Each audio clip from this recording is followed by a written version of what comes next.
Okay, today I'm going to do a demonstration on scrapers. This is the big one I use. It's 1.5 inches, and I use it for cleaning up on the tool marks on the inside of bowls and stuff like that. And then this is my smaller one. I use this one all the time for smaller stuff. I actually have another one that I use sometimes, but just on boxes. And it was a round nose scraper that I got a long time ago, and I reground it flat on the end here, and then I pulled the side up straight, and I use it for boxes. I'll come in center and pull it across the bottom so the bottom's flat, and then pull it up the side so it's parallel. And that's really the only thing I use that one for. But I'll show you how to sharpen it real quick. It's pretty simple. Other than the parting tool, it's probably the easiest tool to sharpen. And then I'll show you how it works, and then I'll do a little bit of shear cutting with it too. Okay, to sharpen it, just set your platform there, the angle you want. Hold the tool down flat.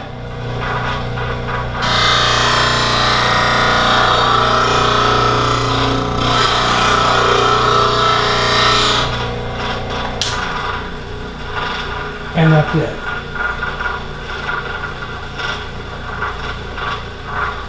So, and then again, for the angle on your scrapers,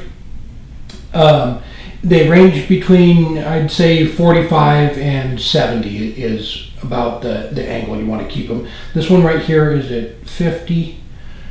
See that? That's just a quick way to test it. And you can test any of your tools on a little gauge like this. And the big one I have, I think is, yeah, it's right about 70. So, and then, okay, and then generally you want the cutter head just above center. You don't want to hold the tool down like that, but you are cutting on the burr. So, bring it up.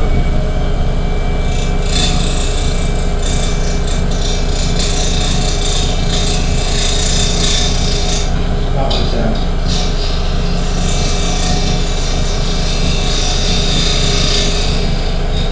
And two, I'm not sure if I've ever really mentioned, I don't know if you see how clean that is, but it makes a nice clean cut.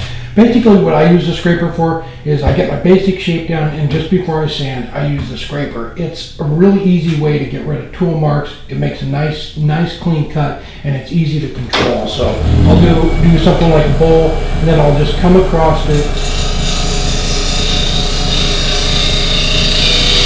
and get rid of any little tool marks, and ready for sanding is what I generally use it for. And even when I'm doing the inside of the bowl with the big one, I do the same thing. I just to clean up tool marks and get it ready for sanding.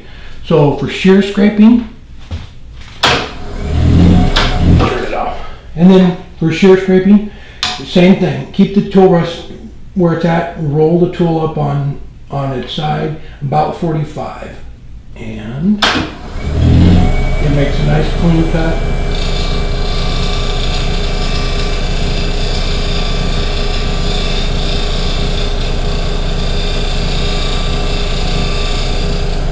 Nice little fine shavings.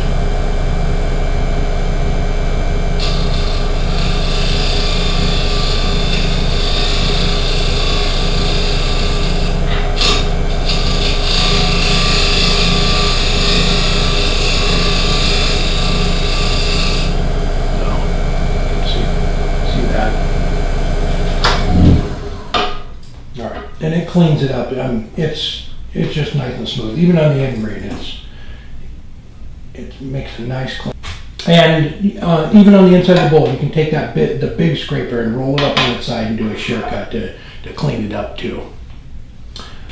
Oh, and then just one other thing about the burr. When I'm using it like this, I keep the burr on it. You can take a stone, like a diamond stone, and knock that off. Just lay it flat on it and knock that burr off. I doubt you can see it, but there's a burr all the way around, and that's what it is actually cutting.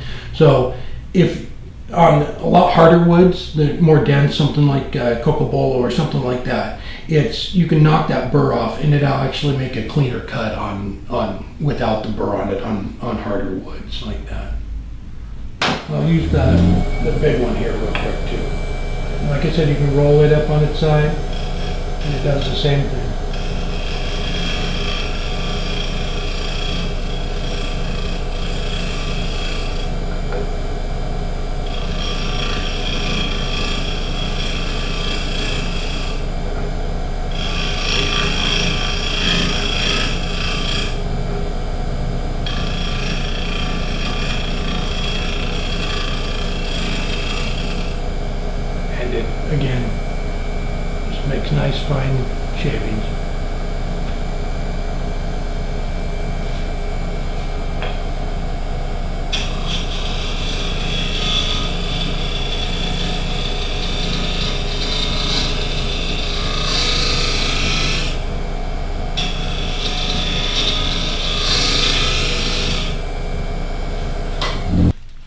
All right, I hope that cleared up any questions you had about the scraper. If you have any other questions, just let me know. I'll try and answer them best I can. The next time I do a box, I'll use the other scraper and kind of show you how that works. And it's pretty simple and they're easy to make. But thanks for watching, and don't forget to subscribe.